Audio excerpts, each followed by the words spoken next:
Alfi Syahrin yang ngeselin. Gue punya pertanyaan buat lo. Apaan? Gue sosok males. Enggak, excited gue. Pelajaran apa aja yang lo dapet dari kehilangan terbesar dalam hidup lo? Sebelum gue jawab, Assalamualaikum warahmatullahi wabarakatuh. Gue Alfi. Dan gue, oh my Aduh. god, ada suara tukang roti. Udah gak apa-apa. Dan gue Ardi. Gue bosen pengenalan kayak gitu. Gue maunya dia yang busuk di depan gue itu Alfi, Dan dia yang baik hati di depan gue ini Ardi. Yes, thank you. Sebelum kita jawab pertanyaan tadi, kok suaranya kayak aneh ya? Lu harus lebih, Kayak gini ya? ya mungkin, ya ini lebih ini. Mungkin Better ya? bibir lu harus Oke, sorry ya menempel. teman-teman. Oh my god, sekarang tukang nasi gue. Bertubi-tubi. Padahal kita, kenapa saat dari tadi Iya, gak dari tadi mulai? sepi. Heran gue. Sorry guys, kita malah udah semenit ini kita ngomongin yang apa Oke, aja yang dibalik lewat. lagi dong. Kedengeran gak? Oke, kedengeran. Oke teman-teman. Ini secara nggak langsung product placement. Iya, mereka harus bayar kita. Oke, apa tadi pertanyaan lu? Aduh, pelajaran apa yang lo dapat dari kehilangan terbesar dalam hidup lo? Suaranya kayak gema gitu gak sih? Kenapa ya? Gak tau ya. Harus gini sih gue. Harus, nah. Iya, gue juga harus gini. Apa? Hmm, Gak ada kan? ada banyak. Tapi ini kayak jadi kesimpulan. Oke, mungkin yang Yaudah, gini aja. Gue mau cerita gini. Kadang kan gue sama Alfi bikin podcast. Kita ya lo punya ide apa, kita coba gitu kan. Gue punya ide apa, kita coba. Jadi kalau kemarin yang bahasannya bagus-bagus tuh dari gue. Terus yang soal teman-teman itu dari Alfi. Jadi ini bahasannya dari gue. Jadi Oke. ya agak nggak bukan masalah teman-teman yang kayak gitu ya, yang receh itu. Sombong banget. Yes. Oke. Nanti akan ada podcast soalnya. Alfi barusan ngajuin ke gue tentang apa? Sahabatku gak nganggap aku sebagai Iya. sahabat. Kenapa lu ketahuan it happens? Iya tuh kayak, aduh, gue bingung sih mau bahas apa. Tapi kalau lu bisa lead, go ahead please. Oke. Sekarang kita akan bahas soal kehilangan. Sesuai pertanyaan tadi di awal. Gue kan belum jawab. Gue gak butuh jawaban lo. Itu cuman Gimik di clickbait. awal. Yes, gimik Clickbait di aja. awal. Pada akhirnya kan kita pasti semua merasakan kehilangan kan? Enggak sih. Gak mungkin. Mungkin. Apa? Coba contoh sekarang. Enggak lah. Apa? Bayi yang meninggal duluan kan dia gak merasa kehilangan. Kehilangan. Dia merasa kehilangan. Oke, iya. Semua, gue cuma pengen nantangin lo aja. Oke, semua orang pasti ngerasain kesepian, kehilangan. Oke, and then terus Ya pokoknya dari kayak hal-hal sepele, kayak material things ya, kayak dari benda, uang lo, HP, rumah, pekerjaan mungkin. Itu kita kan pada akhirnya merasakan kehilangan itu ya suatu saat. Sampai hal-hal yang lebih dalam sebenarnya kayak kehilangan teman, kehilangan keluarga. Tapi balik lagi kehilangan gak cuma itu ya, lebih luas lagi kayak kita bisa kehilangan kebebasan. Mungkin dulu yang kita punya waktu yang lebih bebas. pas masa-masa sekolah bisa ngobrol terus sama teman. Iya, Terus tiba-tiba udah lebih dewasa aja dan gak punya waktu lagi untuk ngobrol sama teman. betul, atau waktu luang misalnya yang kita udah gak punya lagi, bahkan gak punya waktu buat diri sendiri. Kita kehilangan mimpi, kita kehilangan perasaan, kita kehilangan cinta dari orang lain, atau kehilangan kehangatan mungkin yang dulunya di rumah sekarang harus merantau. Itu semua part of life gitu loh. Kalau misalnya hidup nih sekolah, kehilangan adalah kurikulum penting gitu, yang pasti semua orang harus lewatin, karena banyak sebenarnya pelajaran yang bisa didapat dari kehilangan. Emang apa aja? Ya nantilah. Lu kan bilang tadi bayi gak ngerasa kehilangan. Kata siapa? Dari lahir tuh kita udah merasakan kehilangan. Kita Maksudnya? kehilangan kenyamanan dari perut ibu kita. Oh Ya nggak, ke dunia. Iya benar. Iya bener ini. Itu aja kita udah merasakan kehilangan dari harusnya nyaman. Sekarang kita udah keluar di dunia ini yang kadang mungkin lapar, bayi lapar, orang tuanya nggak ngerti, belum tentu dikasih makan.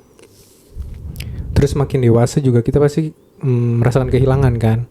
Kita kehilangan kasih sayang yang makin memudar dari orang tua kita. Mungkin waktu kecil kita sangat disayang, kita sangat diinikan, terus dibanggakan. Semakin dewasa ya semakin harus berubah ya. Apalagi kalau punya saudara, ya nggak, kecintaan orang tua pindah ke saudara kita. Dan mungkin ya kita ngerasain kehilangan kayak every stage of our lives pasti ada chapter kehilangan gak sih? Iya, dan mungkin banyak yang makanya menaruh marah ke saudaranya. Karena mungkin salah satu itu bentuk grief, bentuk duka dari kehilangan yang nanti kita bahas stage of griefnya. Semakin besar juga kita ya kita kehilangan kebebasan kayak tadi yang gue bilang. Sekarang kita harus mengikuti aturan hidup yang biasanya dulu main. Kita harus sekolah, belajar, dan kita jadi punya tanggung jawab. Mungkin semakin dewasa lagi kita punya kita suka sama orang, kita punya cinta pertama hanya untuk merasakan sakit hatinya, pelajaran dari pahitnya kehilangan itu kan. Karena yang gak lanjut ya cuma gitu doang, rasa sakit. Tapi itu pun ada manfaat gitu loh. Mungkin next time dia harus jadi hati-hati untuk menghindari rasa sakit yang gak enak itu kan. Itu kan pelajaran yang bagus sebenarnya, ya enggak? Tapi ya beberapa orang gak pernah belajar sih memang. Makanya kehilangan selalu terasa sakit dan susah untuk diterima. Betul. Dan semakin dewasa juga kita mungkin kehilangan kepercayaan diri. Itu juga salah satu bentuk kehilangan. Mungkin karena gak pernah dapat kerja, yang akhirnya berdampak pada kesedihan atau mungkin marah lagi sama dunia ini. Yang balik lagi itu adalah salah satu bentuk stage of grief. Dan kita gak suka sama semua kehilangan itu. Kita mau yang pasti, kita mau sesuatu yang long last pasti. Ya gak sih, yang enak-enak. Dan karena kita gak suka, jadi kalau di psikologi itu kita punya defense mechanism. Dan ini adalah bentuk salah satu stage of grief yang pertama, yaitu denial. Kita menyangkal kehilangan itu sendiri. Kita pretending kita berpura-pura bahwa semua tuh baik-baik aja. Bahwa kehilangan ini gak berdampak mungkin, atau ini bukan kehilangan kok, masih bisa balik lagi, masih bisa ada pengganti yang sama dan sebagainya. Pokoknya segala macam bentuk penyangkalan. Ini adalah stage pertama dari grieving. Menurut si Kubler sama Ross adalah orang dia meneliti soal itu. Sebenarnya sih kalau kita ngomongin kehilangan juga, ya itu sih pasti terlewat ya. Yang paling susah kan adalah part move on-nya setelah itu. Karena apa sih, kita nggak cuma dealing with loss, kita dealing with changes juga. Ada perubahan setelah itu. Ya nggak, hidup kita berubah setelah kehilangan sesuatu yang besar ya.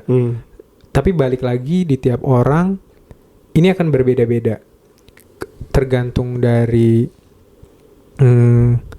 gimana dia cinta sama hal yang hilang ini, gimana dia bergantung sama hal yang hilang ini. Kayak semakin cinta semakin susah menerima kehilangannya. Iya, dan juga bergantung sama keberhargaannya. Semakin berharga sesuatu ini bagi dia, griefnya, proses griefnya akan semakin sulit pasti.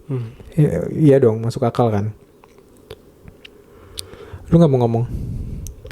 Gue pikir lu selalu ada sesuatu. Ya ada aja sih. Itu pokoknya gitu. Itu stage yang pertama. Stage-nya adalah kehilangan. Dan balik lagi yang paling susah adalah deal with the changes. Gimana nih gue adaptasi setelah perubahan ini gitu loh.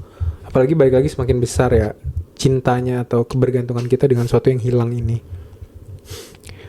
Iya, ini podcastnya agak sedikit serius by the way.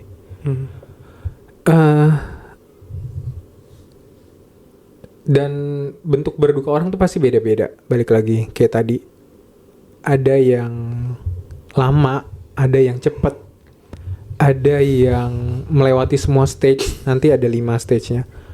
Ada yang durasinya masing-masing stage itu lama, intensitasnya berbeda juga di tiap orang. Balik lagi tergantung faktor-faktor yang tadi ya. Jadi gak bisa disamaratain. Cuman menurut si Kubler sama Ross, kalau kita kehilangan atau berduka, pasti ada yang dilewati dari kelima ini. Bisa berurut, bisa ngacak, bisa ada yang lengkap juga, atau bisa lengkap dari kelima stage ini. Oke. Kita coba satu-satu. Pertama denial tadi, menyangkal. Kita menyangkal bahwa yang hilang itu udah hilang. Diri kita tuh kayak masih menyimpan harapan atau keyakinan bahwa ini gak hilang, akan balik lagi kayak yang gue bilang tadi. kita memilih nggak percaya daripada diri ini sakit hati. Pokoknya ini bentuk defense mechanism pertahanan untuk menjaga diri kita sebenarnya. Ya, cara kita melindungi diri kita dari rasa betul. Ya, daripada mengakui dan sakit hati lebih baik menyangkal gitu loh. Oh enggak, mungkin bisa ini, mungkin bisa itu. Ya betul. Dan ini paling gampang, paling sering berita-berita kematian misalnya. Orang pasti kalau mendengar berita kematian sesuatu yang baru kemarin masih sehat, kok bisa kayak gitu-gitu. Padahal kalau misalnya sedang tidak berada di fase itu, kalau ditanya orang mati kapan aja bisa nggak, pasti dia ngerti bisa, takdir gitu. Tapi ketika dihadapkan dengan kehilangan yang begitu besar, orang akan berusaha menyangkalnya karena mungkin diri kita nih nggak siap. Jadi kita memilih menyangkal. Iya, kayak kadang proses grieving ini bukan cuma tentang orang yang ditinggal meninggal ya. Kayak gue ingat banget ketika gue merasa kehilangan sesuatu atau seseorang yang berarti di hidup gue. Iya benar, hal pertama tuh pasti gue nyangkal dulu kayak Nggak. Pasti ada caranya. Pasti dia bisa berubah. Pasti ini. Gue selalu berpikir, menyangkal, berpikir orang ini bisa balik lagi nih sama gue. Orang ini bisa ini, kayak gitu-gitu. Betul. Sama kayak, apalagi orang-orang yang dalam ini ya, apa sih hubungan percintaan gitu. Aduh, gue mau sendawa susah. Iya, kenapa sih kalau kita ngomong pasti kita pengen sendawa? Kalau ngomong banyak kan kita habis makan. Apa namanya?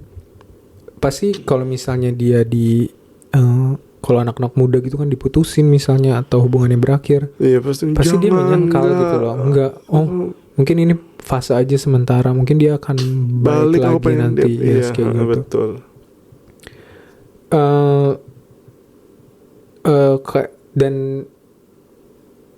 Dan kayak orang misalnya nggak terima suatu kejadian ya, mereka menyangkal hebat. Kayak contoh tuh kayak ini sih kasus COVID kemarin, akhirnya muncul banyak konspirasi. Sebenarnya itu orang-orang dalam proses penyangkalan, mereka nggak mau menerima bahwa ada virus nih yang membahayakan gitu, dan apa sih namanya, bisa menyerang mereka gitu loh. Mereka kehilangan freedom, kebebasan, mereka kehilangan ketenangan kan dari itu. Akhirnya mereka memilih menyangkal, ini konspirasi, enggak, bohong ini. Ini cuman ini, nggak usah takut. Kan banyak ya orang yang seperti itu. Itu juga bentuk denial. Sama kayak tadi yang gue bilang, orang-orang yang menerima berita kematian itu juga masih sering kadang ya mereka nggak bisa langsung menerima gitu. Ada proses denying dulu di awalnya. Dan setelah proses denial biasanya, dan ini denial itu sebenarnya proses yang berbahaya karena lu nggak bisa move on gitu loh. Lu tetap menyangkal, lu pasti stuck di fase itu kalau misalnya lu nggak bisa mulai memahami bahwa oh ya ini udah hilang gitu loh. Iya. Ini udah nggak ada gitu. Benar. Iya, ya itu first stage banget. Iya. Dan yang paling susah sebenarnya. Benar. Gue sangat setuju karena gue merasakan hal yang sama. Gue selalu menyangkal bahwa gue sudah kehilangan sebenarnya. Gue selalu menyangkal itu bertahun-tahun sampai akhirnya gue kemudian mengakui, ya ini emang udah nggak sama, ini udah pergi emang, kayak apa lagi. Baru itu gue bisa ke stage berikutnya, yakni anger. Karena gue ingat. Lu sempet marah. Iya, gue marah lah sama tuh orang, gila ya tuh orang. Padahal gue berusaha gitu loh, tapi kok orang itu kayak gitu. Jadi gue marah, gue kecewa, gue ini. Ya, itu stage kedua, marah. Ketika kita nggak bisa terima atas kehilangan yang terjadi sama kita. Bentuk marah ini juga macam-macam ya. Kita bisa marah ke orang yang kita anggap bertanggung jawab sama kehilangan. Iya, yang kita rasakan. Kita marah ke diri sendiri juga mungkin. Iya. Karena ngerasa gue kurang becus nih menjaga sampai-sampai ini hilang gitu. Kita marah pokoknya. Ardi, gue mau nanya deh. Silakan. Tapi ini move ke berikutnya. Kan pertama proses grieving kan kita denial, menyangkal. Terus kedua kita anger, kita marah. Terus kita bargaining, tawar-menawar. Nah, pas gue merasa kehilangan waktu itu kan, ketika gue mengakui, oke, gue udah hilang, gue marah. Tapi gue gak paham, bargaining, tawar-menawar ini maksudnya kayak gimana? Nanti, belum selesai gue anger. Misalnya kayak gitu. Kayak apalagi orang yang menerima berita kematian, misalnya dari dokter. Mereka banyak yang marah ke dokter. Iya. Kayak gimana sih? Padahal kalau ngomong lagi namanya mati tuh udah takdir gitu. Iya. Tapi ya gitulah. Nah, yang kadang nyalahin dokter, ini dokternya ini. Iya, betul. Bahkan kita mendapati diagnosa penyakit sekalipun ya, kita bisa aja mengira bahwa ini diagnosanya nggak benar. Iya, betul. Kayak gitu, itu mungkin banget. Karena itu bentuk kehilangan juga. lu dari kehilangan kesehatan kan. Lu dari yang tadinya sehat jadi enggak. Yang stage selanjutnya adalah setelah marah-marah kita merasa cukup dan udah nggak ada gunanya, kita udah sadar, adalah bergain. Iya, termenor maksudnya apa? Ya, kita mulai coba lagi. Kita mulai berdoa, kita mulai berharap gitu loh. Dan kita menurunkan ini kita. Ekspektasi Oh my God, iya gue di posisi itu. Iya betul, menurunkan apa? Iya, gue setuju. Menurunkan ekspektasi kita. Apalagi orang yang udah benar-benar kehilangan ya. Kayak ya udahlah, mungkin memang harus seperti ini. Gue terima aja. Tapi ya nggak selesai gitu. Itu nggak belum selesai di hati. Kayak paling gampang nih gini, misalnya orang yang udah kelar gitu hubungannya, tapi berharap semoga bisa ketemu lagi. Kalau misalnya balik lagi, gue akan jadi orang yang lebih baik. Itu bergain, lo menawar gitu. Atau misalnya kayak sesuatu yang hilang gitu, nggak apa-apa deh hilang, masih bisa gini gitu loh. Lu mulai menawar gitu loh. Dan mulai naruh lagi di doa, semoga bisa kayak dulu lagi. Semoga. Oh my God, ya sekarang gue paham. Dan setelah itu tidak berhasil, maka stage 4, depression, sedih. Kita merasa udah mulai kehilangan harap, kayak ya udah deh, memang nggak bisa, dan sedih gitu. Lebih ke sedih tapi mulai menerima ya, mulai sadar bahwa ini adalah hilang yang nggak bisa balik. Namanya hilang ya udah ya hilang gitu loh. Kayak gue juga inget, ini masih di hal yang sama ya kan. Waktu itu gue bilang di awal tadi kan, gue bilang gue kehilangan seseorang yang berarti. Bagian depresi itu kayak menelan pil pahitnya gitu loh. Sok poetik banget. Enggak, tapi emang rasanya kayak gitu, gila. Tapi kayak ya udah mau gimana lagi, kayak kehilangan harap gitu loh. Kayak gue udah capek berharap dia akan berubah, capek berharap dia akan kembali. Nerima tapi sedih gitu loh. Nerima tapi sedih, bener. Kayak jujur sedih, bener. Dan setelah itu adalah stage terakhir, yaitu acceptance atau penerimaan. Gue sekarang udah di posisi acceptance. Ya udah, dia nerima kalau misalnya ini udah hilang dan mulai move on. Dan kayak lebih yakin bahwa ada hal yang lebih baik yang disiapkan buat dia. Betul. Kayak dia nggak terpaku pada satu hal yang hilang ini gitu loh. Masih banyak kayak misal nih di kasus gue pas akhirnya di posisi acceptance, gue tuh mikir kayak gini, Allah tuh tidak kekurangan hambanya gitu. Ada 8 miliar manusia di muka bumi ini, Allah tidak kekurangan hambanya yang baik yang bisa dipertemukan sama gua atau semacamnya kayak gitu. Jadi sekarang kayak udah di tahap menerima, tapi bukan dengan hati yang sedih, tapi menerima dengan perasaan excited. What's new nih? Apa hal baru yang disiapkan buat gua nih? Kayak gitu. Ya kan, kalau misalnya kita ngomongin bagaimana cara manusia mendapat musibah, itu ada 4 bentuk kan. Yang pertama mengeluh, yang kedua bersabar, yang ketiga ridho, yang keempat bersyukur. Mengeluh tuh paling bawah kan. Sabar aja tuh termasuk bawah-bawah gitu loh ketiga. Sabar tuh kayak gimana ya? Sabar kayak lo nerima, kayak bukan nerima, lo tidak suka dengan kondisi itu, tapi lo berusaha menerima, ya kan? Iya. Kalau ridho itu ada dan tidak ada musibah itu tidak mengubah apapun dalam hidup lo. Ya lo ridho dengan keberadaan ini. Dengan keberadaan itu, atau nggak ada ya lo ridho gitu. Ini hilang ya udah. Nggak, ini ada ya. Dan yang paling tinggi bersyukur ya. Kayak lo bersyukur dengan keberadaan musibah itu. Cukup self-explanatory ya bersyukur gitu. Ya lo bisa bersyukur dengan musibah itu. Dan pun musibah kehilangan gitu loh. Kalau misalnya udah berada di tahap acceptance ya udah, kita bisa bersabar, mungkin ridho, atau orang-orang yang ilmunya lebih bahkan bisa bersyukur. Tapi masalahnya, Ardi, gue mau nanya sih, gimana caranya kita bisa bersyukur atas sesuatu kehilangan? Ya pasti lo harus punya ilmunya sih, punya ilmu tentang agama, punya ilmu tentang kehidupan ini sendiri. Kayak ya, bagaimana mengkorelasikan itu dengan lo akhirnya bisa bersyukur? Mungkin gue sebenarnya nanya sesuatu yang gue tahu jawabannya. Gak, biar gue bisa nambahin, bukan. Iya tahu gue. Bukan menyerang misalnya lo gini, ya. Kalau banyak sebenarnya sih manfaat dan tanda kutip atau pelajaran yang bisa kita ambil dari loss gitu. Ya, yang pertama ya harus pahami mungkin ya, loss is life and life is loss. Lo nggak mungkin hidup tanpa kehilangan gitu loh. Kehilangan itu akan apa ya? It's like a hole in your heart. Tapi lu bisa mengisi that hole with another things. Oh, so poetic. Thank you. Gitu. Jadi paham gak lu? Paling lu gak paham. Coba ulang. Penonton juga pengen ulang nih. Ya itu maksudnya, kalau lost tuh kayak there's a hole in your heart. Oke, ada yang kosong di hati kita. Dan lo bisa mengisi dengan ya replace gitu loh pada akhirnya. Bisa mengisi yang kosong itu dengan sesuatu. Nggak menggantikan 100% sih, tapi jadi ada space gitu loh. Entah itu untuk sesuatu yang baru, ya nggak sih? Kayak untuk mendapatkan sesuatu kita butuh kehilangan. Iya. Kita butuh kehilangan. Iya, jadi kayak lo butuh.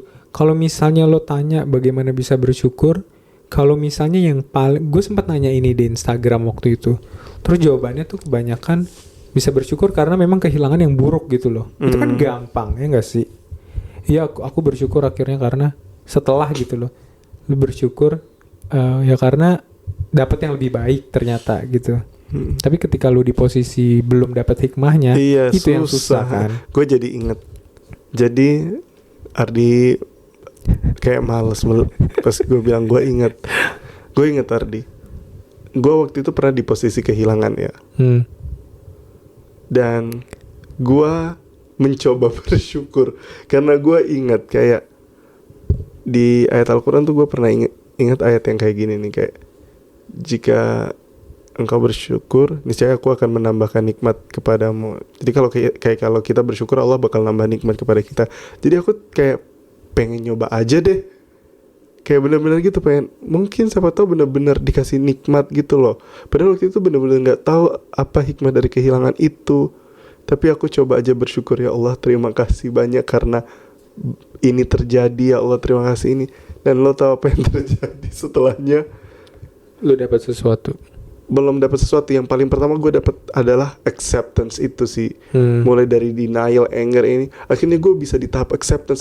Akhirnya untuk pertama kali seumur hidup hati gue tuh bisa merasa lega gitu loh. Gue merasa nggak lagi terombang-ambing perasaan gue atas perubahan sikap seseorang atau keberadaan atau ketidakberadaan seseorang. Kayak I'm at peace. Kayak Masya Allah, gue seneng banget. Gue yang dulunya ceria, terus tiba-tiba jadi orang yang gampang murung, sekarang tuh jadi orang yang ceria lagi. Lo bisa ngerasain sendiri kan Ardi, gue jadi orang yang ceria lagi kan. Iya, kadang berlebihan. Kayak I'm fun sekarang, and I'm happy, dan gue seneng. Iya. Kayak gitu. Jadi gue mencoba bersyukur dan Masya Allah, Allah kasih jawabannya. Selain acceptance, selain bisa menerima dan selain merasa lega, Allah tuh beneran tambah nikmat lain lagi ketika kita mensyukuri ketenangan di hati itu. Dan aku bener-bener kayak, ya Allah, Masya Allah, bener-bener seneng banget. Gila, gue ngomong ini karena aku sendiri keinget masa-masa ketika aku berusaha bersyukur, padahal aku gak tahu hikmahnya. Dan janji Allah tuh bener sih, Allah tuh pasti tambahkan nikmat bagi hambanya yang bersyukur. Yes. Dan kalau benar-benar nggak tahu apa yang harus disyukur ya, waktu itu adalah ketika kehilangan kan kita pasti ngerasa sendiri banget kan. Waktu itu aku bersyukurnya tuh kayak gini, ya Allah, terima kasih banyak atas ini terjadi. Jujur hamba nggak suka, tapi Allah, hanya dengan inilah hamba jadi bisa mengingat Engkau ya Allah. Mungkin kalau hamba tidak merasa kehilangan, oke, teksnya tidak seperti ini ya, tapi kurang lebih seperti ini. Kayak kalau hamba tidak merasa kehilangan, mungkin ya hamba lagi terlena aja sama apa yang hamba lagi miliki. Tapi sekarang ya Allah, hamba lagi di sini mengingat Engkau, berdoa kepada Engkau, dan itu jauh lebih baik daripada apapun. Dan itu benar-benar bikin hati aku lega.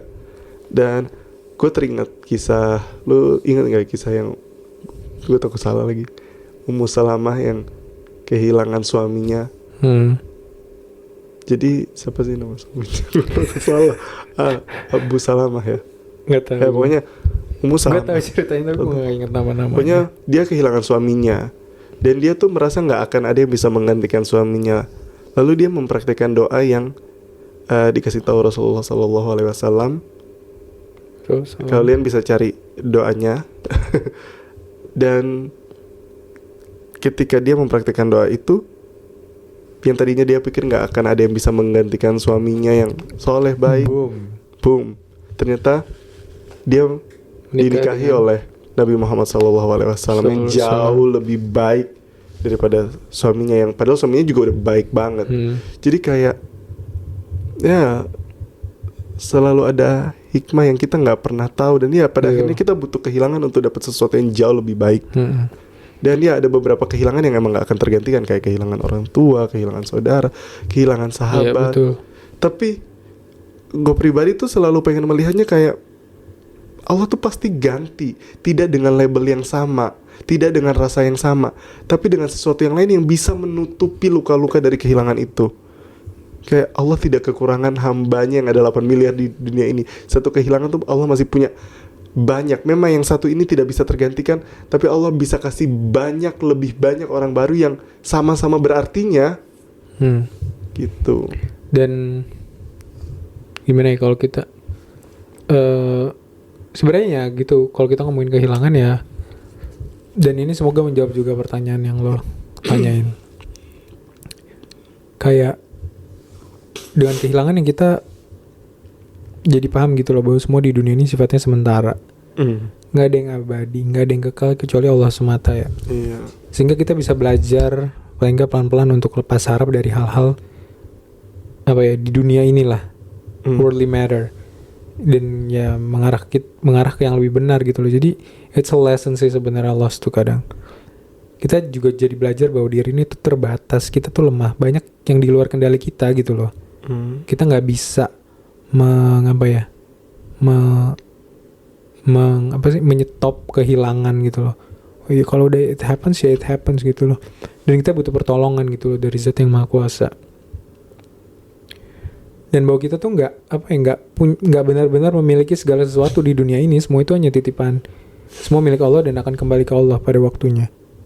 Ya kapanpun Allah berkehendak ya.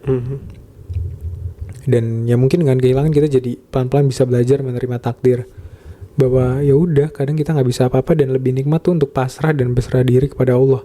Kayak lebih ringan gitu kan, daripada kita maksa harus yang harusnya hilang nggak hilang gitu loh.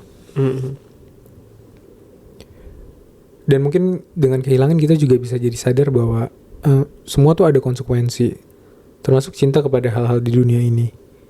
Kita juga mungkin dengan kehilangan bisa menghargai keberadaan sesuatu atau seseorang mungkin, bahwa ini akan hilang loh. Jadi selagi ada maka manfaatkan dengan baik, perlakukan dengan baik gitu. Dan bagi orang yang merasakan sakitnya kehilangan, ini mungkin menjawab pertanyaan lu, itu juga menjadi bukti bahwa kita pernah merasakan suatu kenikmatan yang sangat gitu loh.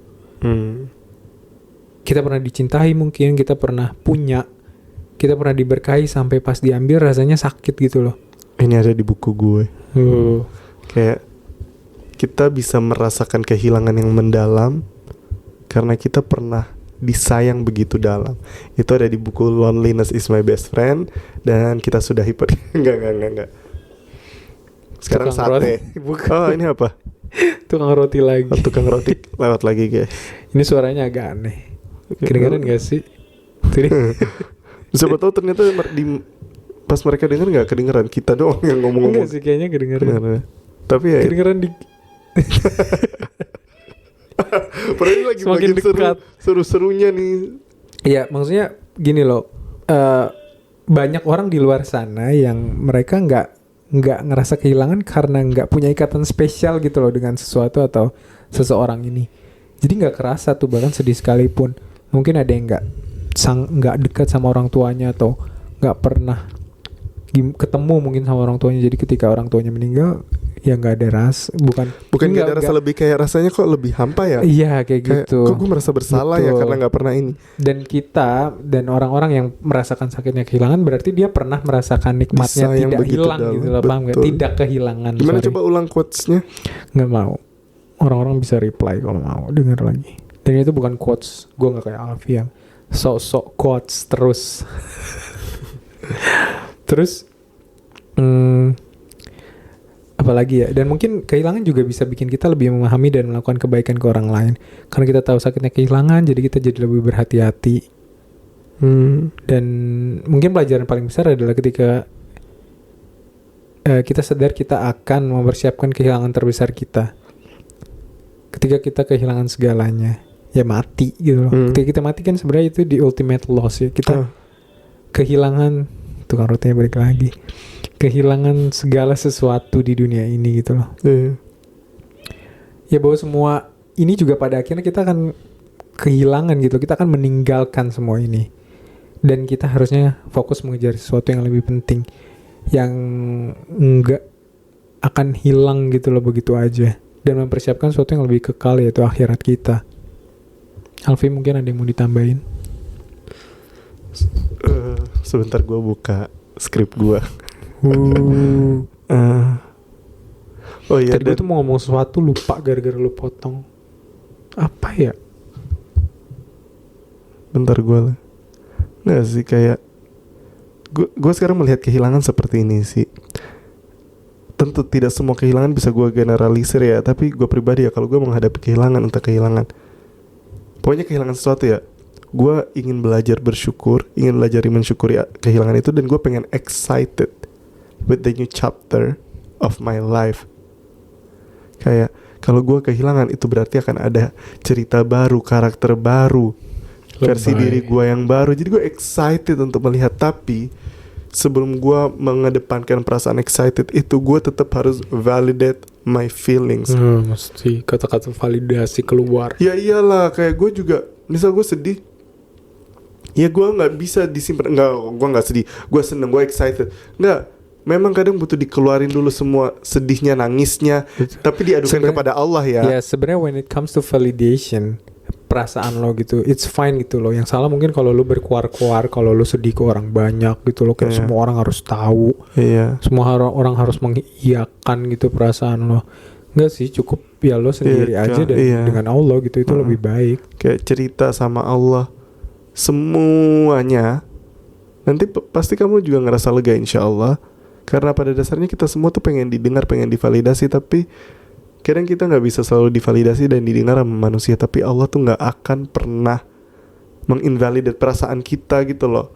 Karena Allah yang menciptakan kita, Allah yang tahu bagaimana kita merasa lebih baik daripada kita tahu caranya merasa. Jadi ya, berprasangka baik sama Allah, karena chapter setelah kehilangan ini mungkin bakal jauh lebih baik. Oke, mungkin bakal worse in the beginning, tapi mungkin akan memunculkan kisah-kisah baru yang kamu gak sangka, yang aku juga gak tahu, dan aku gak sabar ngelihat apa hikmah dari itu. Dan kadang gak semua balasan ada di dunia, mungkin beberapa balasan disimpan di akhirat. Dan ya, semoga kita dapat yang terbaik di dunia dan di akhirat. Wassalamualaikum warahmatullahi wabarakatuh.